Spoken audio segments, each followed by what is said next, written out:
Well, it's the extramarital affair that has everybody talking. Peter Cook, the husband of former supermodel Christy Brinkley, is accused of carrying on an affair with a 19-year-old girl named Diana Bianchi. And the question that everyone's asking is, why would anyone cheat on Christy Brinkley? Stephen Perrine of Best Life magazine and Nicole Beeland of Women's Health are here to discuss why men cheat. Good morning to both of you. Good morning. Maybe I should start with you, Stephen, since you're of the male gender. You're, here representing that viewpoint in a way. It's great. My mother-in-law is watching. She's so glad to know I'm an expert in this. I'm sure she's quite excited by all of your insight. Why would a man cheat on someone gorgeous like Christy Brinkley? I mean, it's happened to Halle Berry and Sienna Miller and Elizabeth Hurley, beautiful, successful women. Successful, powerful women, and a lot of times a situation like this, the guy is cheating with somebody who's not quite so powerful, who's maybe less threatening.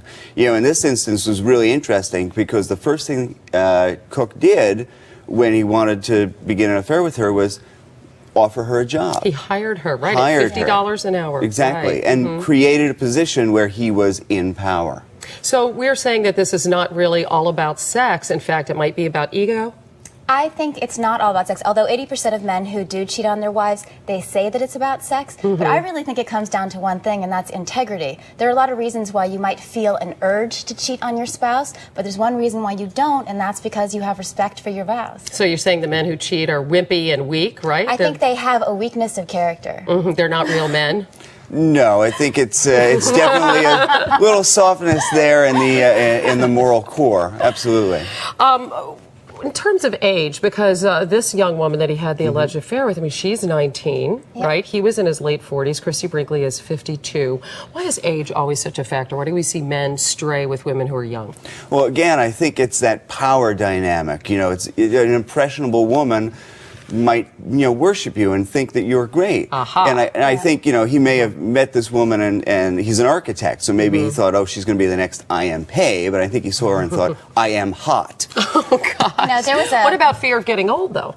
Well, I don't think it's so much fear of getting old as much as it is about power. Woody Allen said that the reason why he preferred Soon-Yi to Mia Farrow is because Soon-Yi didn't make him feel threatened. So I do think when a man is very insecure, he doesn't want to feel threatened. He wants to feel like he's in control, so he goes for the young woman who's more malleable. There are other women coming out of the woodwork here who say that they have also had affairs with Mr. Cook.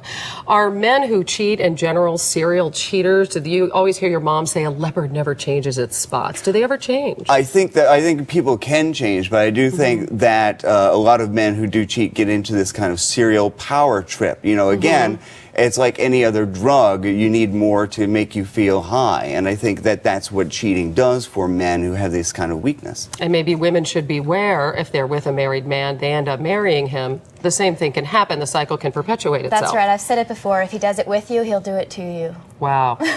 There's some interesting research on this because it's always such a great topic to talk about, that actually people of a certain socioeconomic group, people who make a lot of money, tend to cheat in higher numbers. Why is that? People who make $75,000 or more, generally, both men and women, are more likely to cheat. Now, why is that? Oh, part of it is because they feel that they're a little bit above the rules. They have a lot of people who report to them. And so they feel that they can kind of manipulate and control the situation. At the same time, they also spend a lot of time at work, and they're exposed to a lot of people, maybe clients, their business trips. That may play into it. So they're not together. They're not together with their spouse. Exactly. They're not communicating, spending time. If someone has made work and money a priority, they probably haven't made relationships and family life their priority. Is this a problem in our country right now? Because we see more women are cheating, especially Yes, young married women Right. are cheating in greater numbers. So are we not prioritizing monogamy and faithfulness in our country? I think we're not prioritizing values. I really think cheating is more about your personal relationship to yourself and your own values than it is about your relationship with your partner. And I think values need to be made more of a priority. And how much can you help yourself by not putting yourself in any kind of compromising situation where you might be tempted? A lot of it is avoiding the occasions of sin, as the Sisters of Mercy might say. Don't have the intern bring the pizza into the Oval Office. That's a good rule. to follow.